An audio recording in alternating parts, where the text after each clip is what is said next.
Presiden. Kami juga tidak terima orang-orang yang mengganggu pembangunan IKN. IKN itu kebanggaan masyarakat Kalimantan. Anda jangan menakut-nakuti saya. Ya? Anda jangan coba-coba menggertak saya. Saya pantang di tempat ini. Adil Katalino Bacuramin Kak Saruka Pasengat Kak Jupata Arus.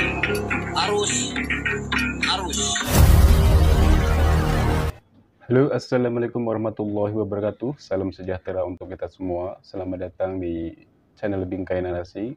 Terima kasih teman-teman sudah klik video ini. Jangan lupa dukung terus channel ini agar kita bisa mendapatkan dan juga mengkaji, membahas, mengulas info-info yang terbaru yang layak diperbincangkan. Baik, kali ini saya akan mengulas satu berita yang cukup menjadi perbincangan akhir-akhir ini ya, khususnya terkait dengan perseteruan yang melibatkan dua tokoh suku Dayak, yaitu Pangeran Jila dan Pangeran Pajaji. Keduanya ini merupakan tokoh sentral ya di suku Dayak, khususnya di Kalimantan.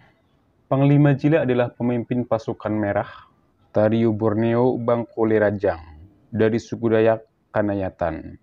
Dia dinobatkan sebagai Panglima Jilah karena ya dia juga merupakan anak dari Panglima sebelumnya ya. Bahkan dia sendiri dikenal sebagai sosok ataupun juga tokoh teladan yang kerap ya menjaga tradisi budaya adat yang ada di sana. Sedangkan Pangeran Pajaji ini adalah sama juga sebenarnya.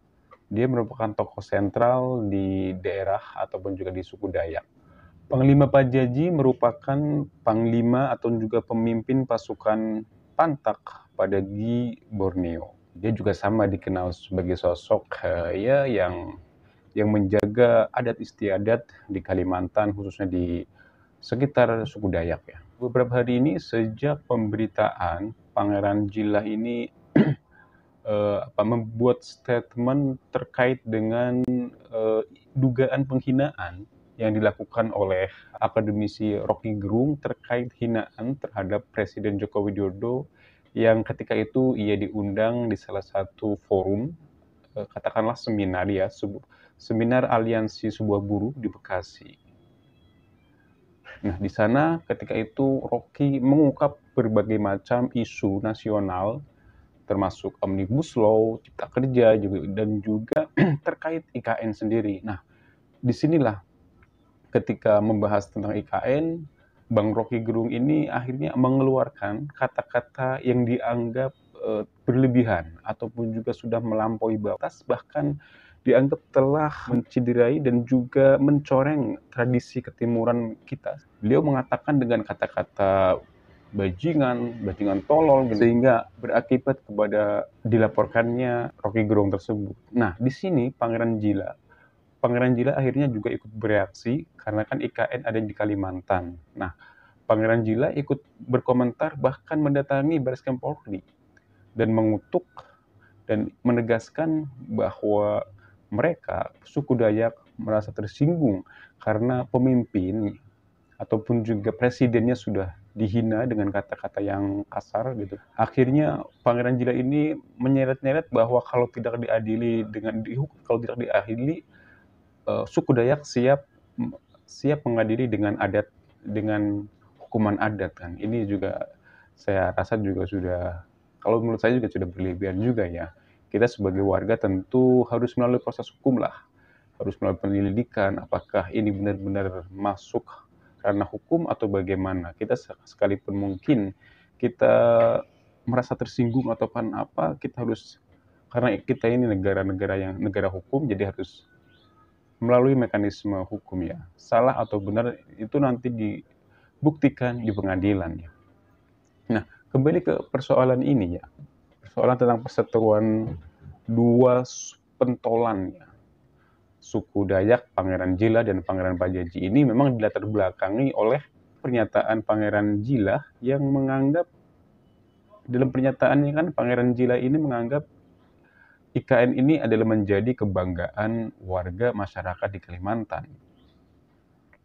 Dan IKN sendiri adalah sudah final dan akan menjadi program dari kepemimpinan Presiden Jokowi ini. Oleh sebab itu, semua warga dan masyarakat IKN khususnya harus menerima, karena ini untuk kepentingan masyarakat Dayak khususnya di masa yang akan datang.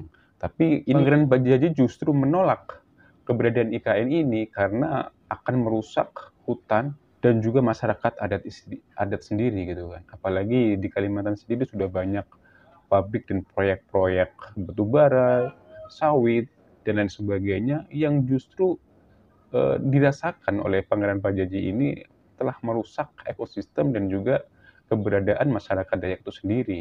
Inilah pro kontranya. Tentu kita harus benar-benar, dan yang punya kebijakan harus benar-benar apa istilahnya, mencari solusi alternatif bagaimana agar masyarakat Dayak akhirnya tidak terpolarisasi gitu kan, yang akan menimbulkan hal-hal yang tidak diinginkan, apalagi ancamannya juga cukup besar dan cukup membuat heboh ya Pangeran Pajaji ini terhadap Pangeran Jila. Karena apalagi Pangeran Jila dan Pangeran Pajaji ini merupakan dua tokoh yang berpengaruh lah, yang memiliki apa istilahnya, memiliki pasukan kalau di istilah perang ya, yang memiliki pengikut yang cukup banyak juga. Ya, semoga ke depan pembangunan IKN ini, karena ini sudah jadi undang-undang, pembangunan IKN ini mau tidak mau harus diaplikasikan ya. Entah berapa tahun ke depan nanti jadinya, namun yang pasti sudah banyak pikiran, waktu, biaya dari negara untuk membangun ibu kota Nusantara ini.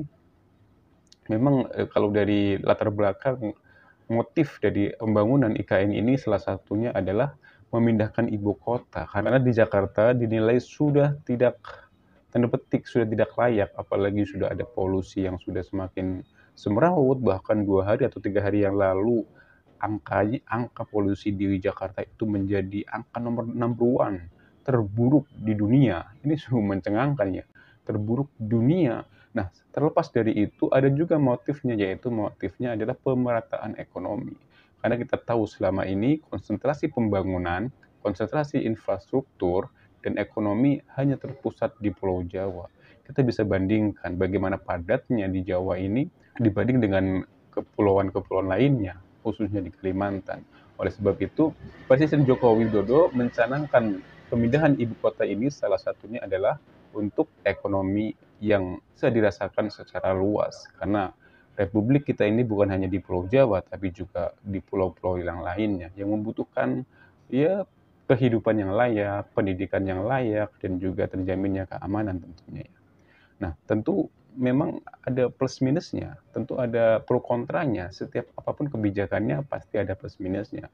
Tinggal bagaimana memitigasi resiko yang mengakibatkan hal-hal yang tidak diinginkan ini. Tentu kalau perspektif saya, pembangunan IKN ini terlepas ada bantuan dari asing ya, tetap akan menguntungkan dan juga akan memberikan dampak kepada masyarakat di sekitarnya, entah itu dari UKM, pengusaha-pengusaha lainnya. Pasti masyarakat setempat harus benar-benar dilibatkan. Yang harus dikawal adalah kebijakannya nanti. Apakah ini akan jadi pro dengan masyarakat Dayak atau masyarakat di sekitar Kalimantan, khususnya masyarakat Indonesia, atau justru keterlibatan asing menjadi sangat dominan. Ini tentu yang kita harus kawal juga, harus kita wanti-wanti, jangan sampai hal-hal yang bakal merusak adat dan juga merasa kebinekaan kita akan menjadi hancur gitu ya. Dan terkait perseteruan terhadap dua panglima ini, ya semoga menemukan titik temu ya. Jangan sampai justru ancaman-ancaman ini menjadi terjadi. Ini yang justru mengkhawatirkan, jangan sampai ada korban lah. Semoga pihak yang pemangku kebijakan dapat solusi terbaik agar masyarakat khususnya suku Dayak ini tidak lagi terpecah belah gitu kan. Ya demikian pembahasan kita kali ini. Terima kasih buat teman-teman yang sudah menyaksikan video ini secara lengkap. Kurang lebihnya mohon maaf. Wassalamualaikum warahmatullahi wabarakatuh. Salam sejahtera untuk kita semua.